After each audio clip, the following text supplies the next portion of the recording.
рукам телефон, на все голоса говорит пока. Пора.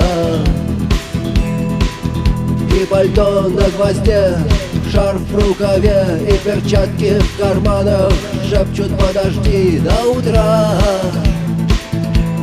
до утра.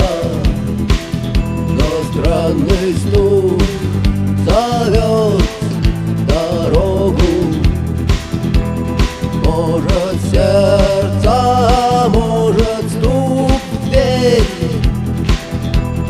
И когда я обернусь на пороге,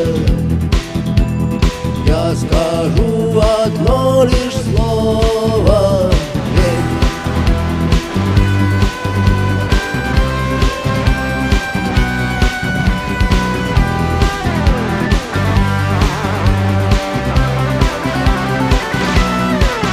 И опять на вокзал, и опять к поездам, и опять проводник выдаст белье и чай.